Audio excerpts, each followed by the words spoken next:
Hey everyone, Janie here. Welcome back to my garden. I am in my greenhouse today for seed starting day. Today I am starting a bunch of seeds for my cut flower garden. Like I said, I'm in the greenhouse, but it is a bit windy today. So if you guys hear kind of creaking and all that kind of stuff, that's because it's kind of a bit windy. I was thinking about filming this inside, but I just wanted to be outside in the fresh air, in the sunlight. I just had to be outside. So I apologize about the wind noise. If you guys can hear that, it kind of, knock on wood, but it kind of calmed down a little bit, so hopefully it'll stay that way. All right, so all the seeds I am sowing today are for my cut flower garden in my front yard. And if you guys watched me the end of summer last year, I had totally different plans for that garden bed. I had my whole cool flower method planned out, which is where you sow seeds in the fall and then you plant, and then they kind of sit there all winter growing, the roots are growing, and then early in the spring, late winter, then they start blooming, which is fantastic. That's what I did with my flower field. I don't know how they're doing with all the rain that we've had.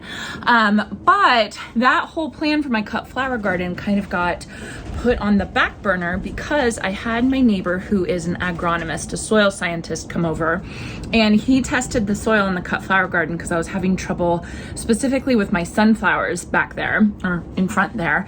And he told me, you know, some things that I had to do to fix the soil. Like I had to amend it with nitrogen, and then he wanted me to put some gypsum in, and then he wanted me to loosen up because there was too much compaction there. So what I did is I amended everything in that garden bed, and then I loosened it all up, and I ended up with a literal mound of soil in that cut flower garden.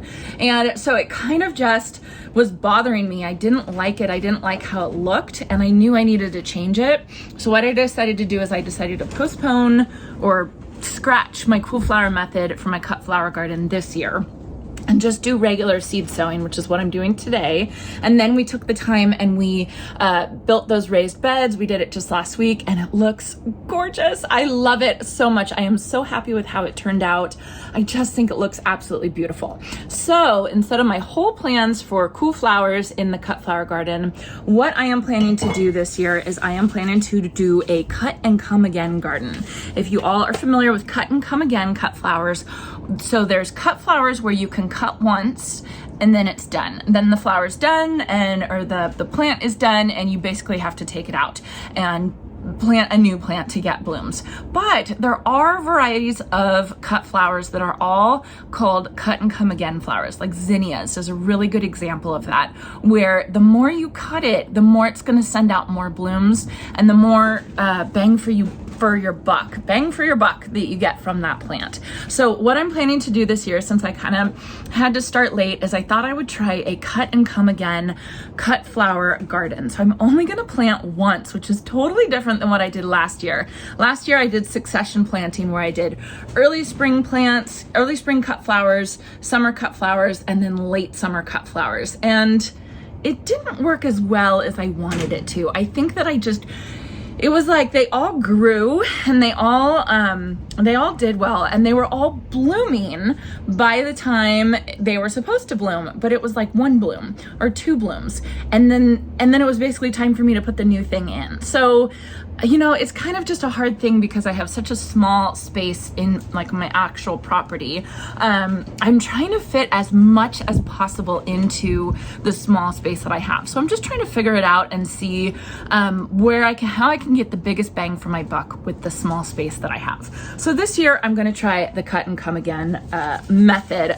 I'm calling it my cut and come again garden. So here are my notes for my cut and come again garden. And what I did is I have 9 spaces to plant. Well, you know, I could do more, but I decided to break it up into 9 divisions. So I have 3 raised beds in that cut flower garden, and I've decided that I'm going to break each raised bed into 3 parts, and that gives me 9 different flowers to plant in that garden this year. And so what I did is I just went through and I wrote down cut and come again flowers that I knew would work well. And so zinnia is a good example of one, gomphrena, cosmo, strawflower, sweet pea, sunflower, status, scabiosa, and ami. And ami is going to be my filler. And so now there are varieties of these that are not cut and come again. For instance, a sunflower, you can get like a pro cut sunflower, and that you can only cut one time and then the plant's done. So what I wanted to do is I wanted to make sure the cultivars that I chose were the cut and come again ones. And so I just went to, you know, the seed starting website, Johnny's, and I just looked through each one. So I started with zinnia, and I just found, oh, I'm not sowing zinnia today, that's why. So say I started with cosmos. I went through and I found a cosmo that I know is a cut and come again. I think all cosmos are cut and come again. You know, and I just went through and I picked ones that I thought would be really pretty. This scabiosa pincushion mix is a whole bunch of different colors, which I thought would be gorgeous. This Forever Happy is a new one, the status. It's kind of like a rosy purple. It looks absolutely beautiful. I'm excited for that one. Afternoon White I've done. It's kind of one of my favorite cosmos. They're so incredibly beautiful in arrangements. So I'm happy I got that one. Sultane mixed straw flower, another mixed one. And then the classic white dill ami. I really like this one because you can harvest it when it's when the flowers have turned white, and so you can have kind of like a white filler, or you can harvest it before the flowers have turned white, and then you can have green. So there's also green mist ami that I'm growing in my my flower field, my big flower field. So they have those too. So these are the ones that I'm sowing today. For my zinnia, I'm doing the Benary Wine, and then sunflower, I'm gonna try Gold Rush, which is a branching sunflower. And I think that's, oh, so my sweet peas are watermelon. Those are already in right now. And I think that that's it, yeah. So I just have to go through and I just have to do, here's my next page. So I went through and I said, okay, here's how many weeks you have to sow before your last frost. So what you do is you look on the back here, and right here it'll say, so 5 to 6 weeks before last frost. So I would come here, this was the status, I would say 6 weeks, right? And then I would come here to the pincushion formula mix, look on the back, and it says sow 4 to 6 weeks. So pincushion mix, scabiosa, I wrote 6 weeks. And I tried to keep it consistent. If it said 4 to 6 weeks or 5 to 6 weeks, I just did it all 6 weeks, which is right now. It's not the 18th, I'm a couple days late. And then I checked out the spacing just to see how many I thought I would need. And so these are how many I'm aiming to sow. I might do a couple extra just to be on the safe side, but like gomphrena, you can plant way closer to each other. So I know in that same amount of space, I need to sow more gomphrena plants as compared to sunflower. Look who's joining us. She's having so much fun. It's been such nice weather. She's been able to be outside almost every day, and she's so happy. I love it. All right, and then I'm gonna start hardening off February 22nd, and then my plan is to plant out March 1st, because our last frost is technically February 28th. I probably could push it a little bit, but I think it will be totally fine. And then here's my map. So you can see I have the 3 raised beds and then just divided them into 3, and these are where they're gonna go. This was not even there. This is over here. So I already strayed from this, but you kind of get the point. So I might actually think of something else for these sweet peas, because I'm sure I can plant the sunflowers around the sweet peas, if you guys understand what I'm saying. Anyway, I don't have to worry about that right now. I just have to worry about these. So what I have for seed starting is I have my tidy tray that I absolutely love. I've already filled it with seed starting mix from EB Stone, so not regular potting soil, but seed starting mix. Then I have these trays. These trays are the 6-cell Epic Gardening 6-cell seed starting trays. These were sent to me. I am actually part of their affiliate program, so I actually now have a coupon code. It's in the description down below, and it's not just for these trays, it's for everything in their store, so check that out if you guys need any type of supplies. But I was so shocked. They sent me a bunch of these. I thought they were going to send me like 1 to try. They ended up, this is, I think I have 8 more of the trays, the universal bottom trays, and then I think I have like I don't know, 20 more of the 6L seed trays. So I am so excited that I get to use these today. I have been using the ones from Burpee, I think that's where they're from, and they've literally, every single one has cracked. They just didn't last past 1 to 2 years. So I knew I was gonna have to start investing in some more quality seed starting trays. I know that there's other brands that make ones like this that are just as good as this. But when Epic Gardening contacted me to see if I wanted to try these, it was like, yes, perfect. So these are the ones that I'm going to be using today. They're pretty robust. They have nice holes in the bottom, and then I guess they have these slits on the side, which helps with air pruning, which I think is a really, really good thing. In the fall, I used soil blocking, and the reason why soil blocking is so good is because it allows for the roots to air prune themselves. So basically the roots never circle around each other. The air just keeps dying them off, so the roots keep going out one particular direction, and they don't get root bound. So that's what's cool about these guys, is that they have these slits right here to automatically air prune the roots, which I'm excited to see how that works. I think something like a sunflower, putting a sunflower in here, I think that we will really be able to see how well the air pruning works with these trays. Then I have my seeds. They are over here. How I usually label is I take a toothpick, I wrap a piece of, like, what is this, masking tape? Yeah, masking tape around it, and then I use my garden marker to label it. So definitely want to make sure I'm labeling. Okay, so first thing I'm gonna do is pre-moisten my soil. That is super important. You guys can't even see me. Hold on. Okay, I gotta bend down to get in the shot. All right, so the first thing that I'm going to do is I'm going to pre-moisten my seed starting mix. And you want to pre-moisten the mix before you put it in your trays. I've seen it said, a couple ways, like you can put it in and then you can slowly moisten it while it's in the trays. Personally, for me, that doesn't work. It works so much better if I pre-moisten the seed starting mix, and that's why I like having a tray. What I used to do is I used to put my seed starting mix into a bucket, and then I would moisten it in the bucket, and then I would take it out and I would put it all in my trays. And that worked really well too. It was just a little bit messier. I'm glad I invested in this tidy tray. I don't even think you need a tidy tray. I think you just need a big rectangular container that you can moisten your soil in, and then you can put your seed starting tray into that soil and then fill it up as it's sitting in here. So I'm just gonna get it wet, and surprisingly it needs more water than you think.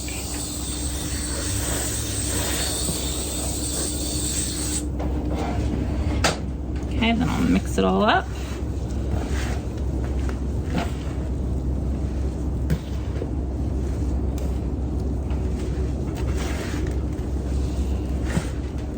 See, even all that water, that wasn't enough.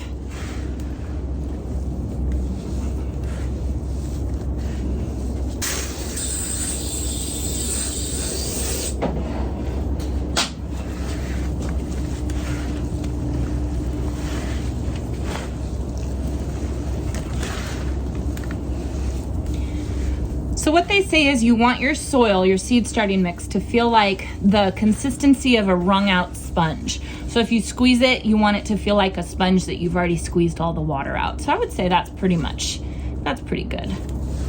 I'll try and mix it a little bit more. You can see I have like dry pockets right here. So I'm just trying to get it all wet so I don't have to go back and moisten it again. All right. Then I'm gonna take my seed starting tray. Again, this one's from Epic Gardening. Fill it with soil. And then what I like to do, I learned this from Florette, is I'll drop it. And then you can see it kind of went down, so I'll just fill it up a little bit more. And what that does is that takes away any air pockets that there are in the soil.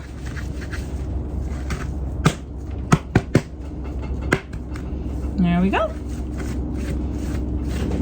Okay, so this one's ready to go. I have a bunch more to go, so I'll do it real quick.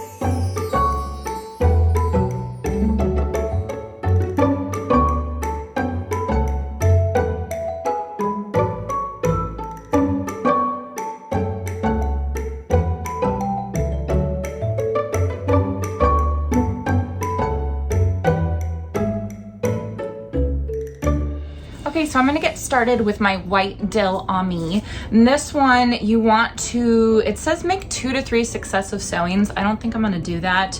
I didn't need to do that last time I grew these.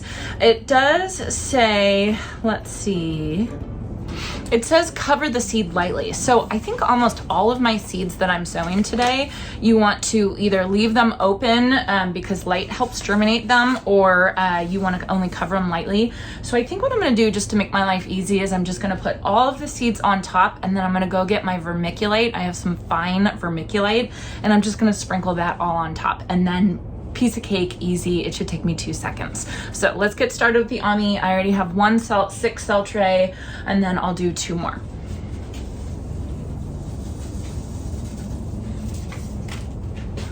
Here's what the seeds look like, pretty small.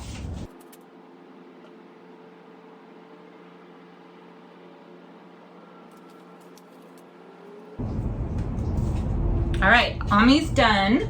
Now let's move on to cosmos. Afternoon white cosmos, same thing, cover seeds lightly. So I'm just gonna cover them lightly with vermiculite.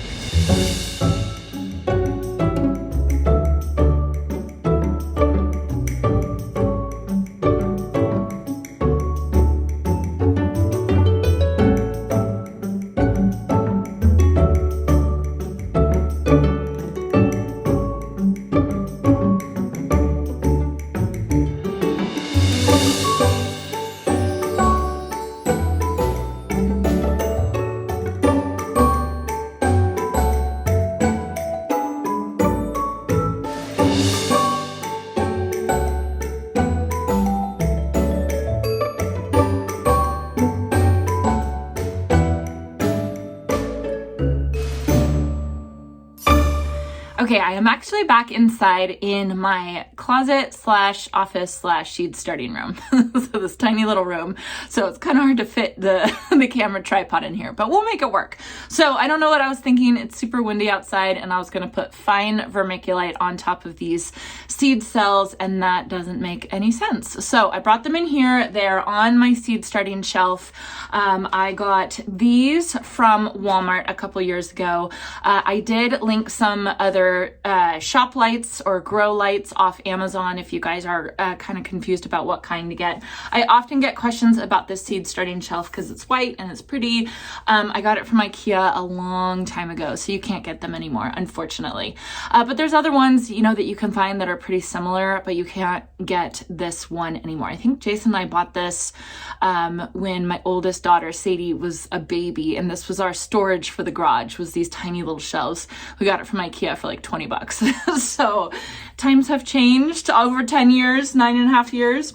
So anyways, this is vermiculite. Vermiculite, a lot of people put vermiculite on their seed starting trays because it helps keep away like algae or like funguses or anything like that. It also keeps it moist so it doesn't dry out as much.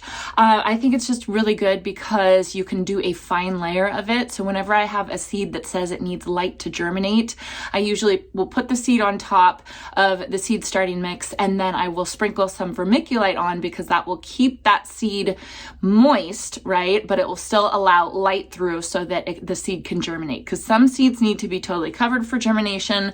Some seeds need sunlight for germination. So a couple of these actually need light for germination.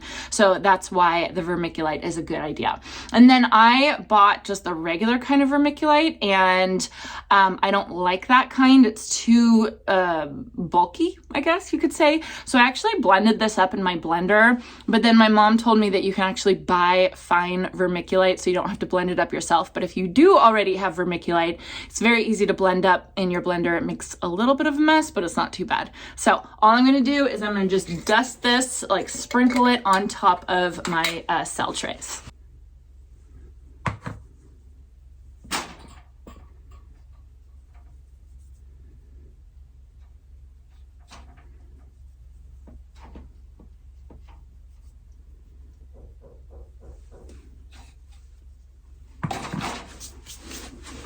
All right, so that is it for my cut flower garden seed sowing today. I got 5 different varieties sown today. I've already sown my gomphrena, they're right up here. And then in a couple weeks, I have to do my sunflowers and I have to do my zinnias. And then that will be it for my cut and come again cut flower garden for 2023. So I'm really excited about it. I'm excited to see how it does. I'm excited to see how many flowers I can actually get out of one round of sowing for the cut and come again flowers. I think it'll be pretty interesting. And I'm excited to get flowers sown into those raised beds.